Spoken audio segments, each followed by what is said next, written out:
Welcome back guys. Siyempre yung ating channel PC Basic Tips. Gumagawa tayo ng mga basic tips, basic tutorial para makatulong kahit pa paano. Kung hindi ka pa nakasubscribe sa ating channel ay mag-subscribe ka na kasi baka basic lang yung problema ng yung PC or printer. Magawan ko ng video tutorial lang di sinasadya. Bigla mong mapanood, makakatulong sa ito guys. Kaya ang topic pala natin ngayon guys ay kung naka-brother kayo na printer. Kumbaga brother yung printer na ginagamit nyo guys. Isa na kayo sa pinagpala. Alam nyo bakit? Kasi si brother hindi na natin kailangan i-install sa ating PC guys.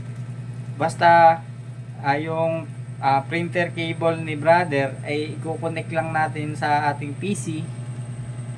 Ayan, sa ating PC. Pag kinonect natin sa ating PC guys, yun na. Parang ano lang siya guys, parang autoplay or auto-install. Wala na tayong i-install na apps, wala na tayong i-download. Pag sinaksak natin yung printer cable ni brother sa ating PC, matik siya magagamit nyo na guys.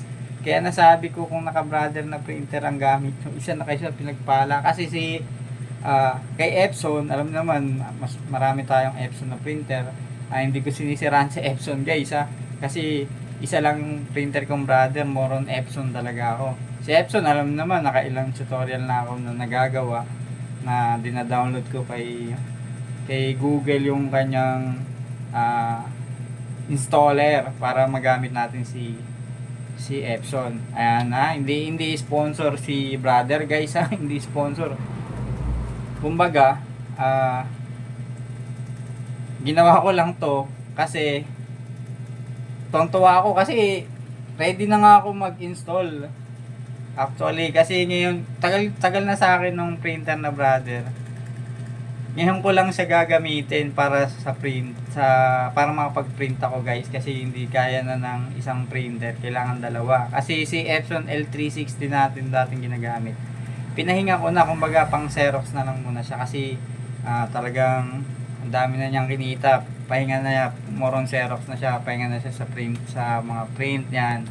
Okay, i-flex ko sa inyo guys. Sinaksak ko lang yung printer cable ni brother sa PC. Nag-auto install na sa PC guys. Nagulat ako, may nag-pop up sa PC na your brother, ganyan, printer na yung katapos sa kanyang brand ay ready to use na. Ready to use. Kaya kung naka-brother kayo guys, no need to install. Parang plug and play lang. Pag sinaksak mo, mag-ano na siya, mag-auto install. Halos wala akong ginawa guys. Pag ano mo lang, sasabihin ng PC, ready to use na. Kaya yan, flex ko sa inyo guys yung ating printer na brother. Ayan guys, yung sinasabi ko, naka-sleep mode siya. Yan, sinaksa ko lang siya guys, wala akong hindi ako nagjo-joke. Ayan, ito yung kanyang printer cable. Siyempre, sasaksak natin sa PC. Sinaksa ko lang sa PC, ang daming alikabok nung shop natin guys. Nung sinaksa ko, ready to use na guys. Ayan, ready to use. Tapos nung pumunta ako nag-type lang ako ng ilang type. Tapos Control P guys. Control P, shortcut yun para mag-print agad. Ayan guys, ready na. Properties. Naka-auto, quality. Display, yan. Theme. Automatic select, layout, advanced. Pasok tayo sa advanced kung ano meron. Ito yung pinaka niya. Okay, yun yung pinaka setting ni brother guys. Pag pumasok kayo sa advanced, ayun na, ang dami nyo na.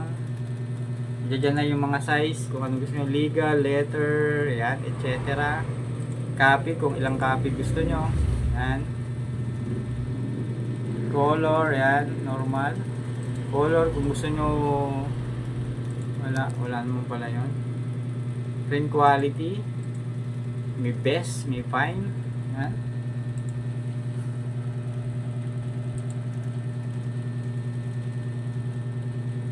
Layout. Kung gusto nyo black and white lang, click nyo lang yan. Ayan. Kung may Brother kayong printer, tapos may Epson kayo, magkaiba siya. Magkaiba.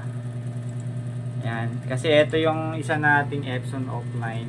Pag click nyo yan, tapos punta kayo sa printer properties, yan naman ang lumalabas sa kanya. Kumbaga, mas basic mag-edit kay kay Epson compare kay Brother. Yan. Yan. Kung makikita nyo kasi, alam nyo guys, kaya konti lang yung mga lumalabas na yan. Kasi may to pwede na kayo mismo pwede na kayo mismo dito mag-set. Ayan, mga option, quality, andyan na yan, no? Tapos, ayan, mga normal, best. Pwede na kayo sa screen gumamit. Kaya, feeling ko, opinion ko lang, kaya konti lang ang nilabas niya. Compare kay Epson. Ayan guys, so, ready to print. Ready to print na guys. Okay, yan lang guys. Hindi sponsor si Brother guys ha. Akala ko kasi magda-download pa ako kay Google para install lang si Brother. Alam nyo kasi guys, pag bumibili ako ng printer, pag pinapaliwanag ni bossing yung nag-a-assist, hindi na ako nakikinig para magkaroon ako ng challenge. Sina-challenge ko yung sarili ko. Pag sinabi nyo, oh sir, ganito gagawin. Okay sir, all lang ako ng oo. Tapos makakalimutan ko, ayun, mga ganon. Basta gusto ko ng challenge kasi kung gusto natin maging hindi naman ganun kasing husay ng mga technician, magkaroon tayo ng magandang experience. Doon tayo gagaling at lalakas sa mga experience na haharapin natin. Okay guys, kung katulad ng sabi ko kanina, hindi sponsored si Brother. Kung naka-Brother na printer ka at ayaw mo nag-i-install, isa ka sa pinagpala kasi plug and play kung tawagin nga nila. Plug and play. Kung pag na-convert na yung printer cables kay Brother at sinaksak na natin sa ating PC, automatic mag-i-install siya. Wala kang gagawin, antayin mo lang, magpa-pop up sa PC mo na yung printer na Brother ready to use na. Parang kanina. Okay guys, maraming salamat. Yun lang, abang-abang lang kayo sa mga basic tips, parang ganito, basic tutorial sa ating channel. Salamat guys.